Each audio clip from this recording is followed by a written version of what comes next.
And उनके marks जो पहले 90% से ज्यादा आए थे अभी 50-60% आ रहे हैं। और ये एकदम रामबाण प्लान है, ब्रह्मास्त्र है ये। अगर तुमने 60 दिन इसको ढंग से फॉलो कर लिया भाई, तुम जितने मार्क्स आते हो ना उतने ले आओगे। मतलब फाइनल एग्जाम्स आने वाले हैं, हर एक सब्जेक्ट में कम से कम 10 या 11 चैप्टर्स आ रहे हैं। बचे सिर्फ और सिर्फ 2 महीने, हमारा सिलेबस भी कंप्लीट नहीं है, हमें रिवीजन भी करना है। तो क्या हम इन 2 महीनों में अपना सिलेबस को कंप्लीट करके अच्छे से रिवीजन करके एग्जाम में अच्छे मार्क्स स्कोर कर सकते हैं? अगर आपके मन में भी कुछ इसी टाइप के सवाल हैं, then please watch this video till the end. इस वीडियो में आपको देने वाला है एक 60 डेज का प्लान, जिसको अगर आप ढंग से फॉलो कर लोगे तो आपको 100% मार्क्स लाने से कोई भी नहीं रोक सकता। ये एक बहुत ही स्ट्रॉन्ग स्टेटमेंट बोल रहा हूं मैं आपसे, 100% मार्क्स, मजाक नहीं है ये। लेकिन मैं तुम्हें चैलेंज देता हूँ कि 60 दिन के प्लान को ढंग से फॉलो करके देखो, तुम मार्क्स तो अपने आप आ जाएंगे तुम्हारे। आ जाओ। ये है क्लास 11 फाइनल एग्जाम्स के लिए मोस्ट प्रैक्टिकल प्लान। टारगेट है 100% मार्क्स एंड टाइम है सिर्फ 60 दिन का।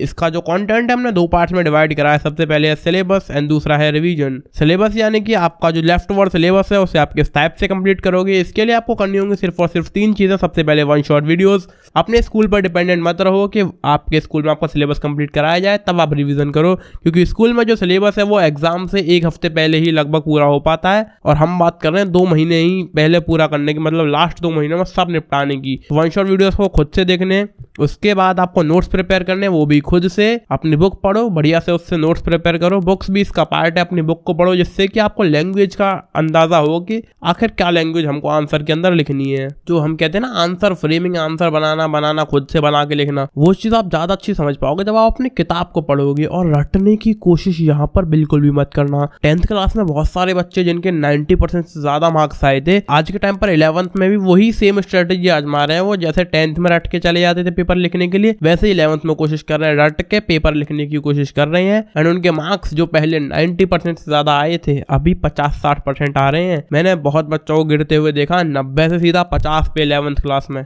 तो रटना मत, बुक्स को पढ़ना, उसकी लैंग्वेज को समझना, ठीक है। इसके साथ आपका सिलेबस पूरा हो जाएगा। आपकी दूसरी चीज है रिवीजन, यानी कि एग्जाम के लिए एकदम एक्चुअल प्रिपरेशन। तो यहाँ पे भी आपको 3 चीजें करनी पड़ेंगी सिर्फ। सबसे पहले नोट्स का रिवीजन, जो नोट्स आपने अपनी खुद की मेहनत से बनाए हैं उनको रिवाइज करना है। स्कूल पर डिपेंडेंट मत रहना कि स्कूल से नोट्स मिलेंगे उन्हें रिवाइज करेंगे, नहीं, आपके पास रिवाइज करने का टाइम ही नहीं बचेगा अगर आप स्कूल पर डिपेंडेंट रहोगे तो। उसके बाद अपने इंपॉर्टेंट क्वेश्चन आंसर्स, आपको ज्यादा से ज्यादा क्वेश्चन के आंसर लिखने की प्रैक्टिस करनी है। आपको बहुत सारे इंपॉर्टेंट क्वेश्चन यूट्यूब पर मिल जाएंगे, बहुत से चैनल्स पर। हम भी अपने चैनल पर क्वेश्चन अपलोड करते ही हैं, हर एक चैप्टर के, हर एक सब्जेक्ट के आपको जो क्वेश्चन आंसर है वो मिलेंगे। हमारे स्पेशली कॉमर्स के स्टूडेंट्स के लिए, 11th कॉमर्स में जो लोग हैं, सभी सब्जेक्ट सॉर्टेड हैं आपके लिए क्वेश्चन आंसर हम प्रोवाइड करवाएंगे। बहुत सारे गूगल पर आपको वेबसाइट मिल जाएंगी, आपके बुक के पीछे क्वेश्चन मिलेंगे, बहुत सारे सोर्सेस हैं आपके इंपॉर्टेंट क्वेश्चन के लिए। उसके बाद सैंपल पेपर से आपकी प्रैक्टिस हो जाती है पेपर में लिखने की, और साथ ही के साथ जो है आपका टाइम मैनेजमेंट की प्रैक्टिस भी हो जाती है जब आप सैंपल पेपर करते हो। क्योंकि पेपर में हम बहुत कभी होता है कि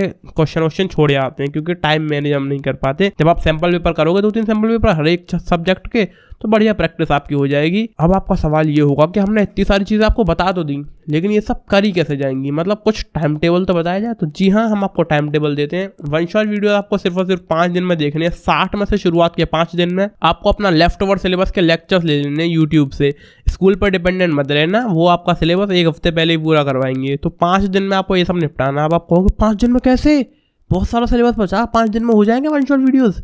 देखो 1 शॉट वीडियो में क्या क्यों रहा हूँ, 1 घंटे के आसपास का होता है एक 1 शॉट वीडियो, 1 चैप्टर का आपका। तो यानी कि 1 चैप्टर जो है उसका लेक्चर आप सिर्फ 1 घंटे में ले सकते हो। तो अगर आप 6 घंटे पर डे पढ़ोगे तो 5 दिन में होगा 30 घंटे। तो क्या आपके 30 चैप्टर बचे सिलेबस में? मुझे तो नहीं लगता 30 चैप्टर बचे होंगे, कम ही बचे होंगे। तो वो 5 दिन के अंदर आराम से निपट जाएंगे। उसके बाद नोट्स की प्रिपरेशन, यानी कि आपको अपनी बुक को पढ़कर अपने नोट्स प्रिपेयर करने हैं। 15 दिन लग के एकदम मेहनत से जो नोट्स आपके प्रिपेयर नहीं हुए जितने चैप्टर के, उनको बढ़िया से लिखना और दिमाग खोल के करना भाई सब ये काम। क्योंकि जब तुम दिमाग खोल के रखोगे ना तो प्रिपेयर भी कर पाओगे। ये नहीं कि गाना चला हुआ है किताब में से छापे जा रहे हैं नोट्स में, नहीं, ये मत करना। आपका दिमाग कहीं और है, कर कुछ और रहे हैं आप, नहीं। एग्जाम की प्रिपरेशन चल रही है ना, तो उसी हिसाब से नोट्स बनाना कि अच्छा लिख के प्रैक्टिस कर रहा हूँ जैसे आंसर लिखने की, इस हिसाब से नोट्स बनाना।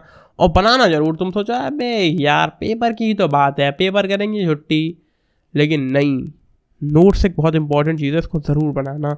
उसके बाद अपनी बुक रीडिंग, 10 दिन आपको किताब पढ़नी है लग के बढ़िया से, जिससे कि आपको बुक की लैंग्वेज पता चले कि बुक क्या कह रही है और किस तरह से हमें आंसर फ्रेम करनी है, समझ रहे हो। आप ज्यादा अच्छा समझ पाओगे उस लैंग्वेज को। आपकी जो दिमाग की लैंग्वेज है और बुक की जो लैंग्वेज है, बुक की काफी हाई एंड लैंग्वेज होगी, उसको आप जान पाओगे, अपने दिमाग के अंदर कैप्चर कर पाओगे और एग्जाम में अच्छा लिख पाओगे। हो जाएंगे आपके 30 दिन इसी के साथ। आपका सिलेबस पूरी तरह कंप्लीट हो चुका है, थोड़ा बहुत आपका रिवीजन भी हो चुका है। उसके बाद नोट्स का रिवीजन आता है। आपको 5 दिन में जो आपने 15 दिन लग के नोट्स बनाए थे, उनको आपको 5 दिन में रिवाइज करना। जल्दी जल्दी जल्दी जल्दी, लैंग्वेज नहीं रटनी है, आपको कंटेंट समझना है उसका, ठीक है। रटने की कोशिश मत कर लेना, आपको आंसर्स तो खुद ही फ्रेम करने पड़ेंगे। उसके बाद आपको 15 दिन में क्या करना है, इंपॉर्टेंट क्वेश्चंस को आंसर करना है। आपको बहुत सारे इंपॉर्टेंट क्वेश्चन अलग अलग सोर्सेज से मिल जाएंगे, सभी सब्जेक्ट्स के सभी चैप्टर्स के क्वेश्चंस लाओ, उनके आंसर्स खुद से लिखो, उसकी प्रैक्टिस करो बढ़िया, जिससे कि आप पेपर में अच्छा लिख पाओ। उसके बाद फाइनल स्टेप है सैंपल पेपर। आपको 10 दिन जितने सारे सैंपल पेपर आपको मिल सके हर एक सब्जेक्ट के, जहां से जो सैंपल पेपर मिल जाए सबको सॉल्व करना है आपको और मस्त प्रैक्टिस करनी है पेपर में लिखने की। और ये एकदम रामबाण प्लान है, ब्रह्मास्त्र है ये। अगर तुमने 60 दिन इसको ढंग से फॉलो कर लिया भाई, तुम जितने मार्क्स आते हो ना उतने ले आओगे। मतलब ऑब्वियसली 101 और 102% तो नहीं, लेकिन 100% तक तुम जितने भी मार्क्स आते हो ना आराम से आ जाएंगे तुम्हारे। तुम इसे जितना अच्छा फॉलो करोगे